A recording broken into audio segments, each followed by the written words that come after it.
ദൈവത്തിൻ്റെ ഏറ്റവും പ്രിയമുള്ളവരെ, അവിടുത്തെ സമാധാനം ഞാൻ ആശംസിക്കുന്നു. ഇന്ന് കർത്താവ് നമുക്ക് നൽകുന്ന ദൂത് യാക്കോബ് 2:8.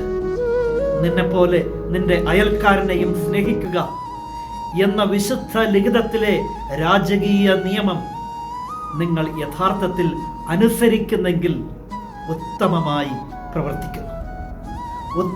പ്രവർത്തിക്കുന്നു എന്ന് എങ്ങനെ അറിയാം? അതിന് ജീവിതത്തിൽ ഒരു രാജകീയ നിയമം പാലിക്കപ്പെടണം. ആ നിയമം സ്നേഹമാണ്. സ്നേഹമുണ്ടെങ്കിൽ നിന്നെപ്പോലെ നിന്റെ അയൽക്കാരനെയും സ്നേഹിക്കാൻ സാധിക്കുന്നെങ്കിൽ, ഞാൻ എൻ്റെ കാര്യങ്ങൾ നോക്കുന്നത് പോലെ, ഞാൻ എന്നെ സ്നേഹിക്കുന്നത് പോലെ എൻ്റെ അയൽക്കാരനെയും സ്നേഹിക്കുന്നെങ്കിൽ ആ രാജകീയ നിയമം പാലിക്കപ്പെടുകയാണ്. അപ്പോൾ ജീവിതം ഉത്തമമായി തീരും. ദൈവം ആഗ്രഹിക്കുന്നത് പോലെ സ്നേഹമെന്ന ആ രാജകീയ നിയമം ജീവിതത്തിൽ പാലിക്കപ്പെടട്ടെ. അവിടുത്തെ സന്നിധിയിൽ ഉത്തമനായ ഒരു മനുഷ്യനായി ജീവിക്കാം.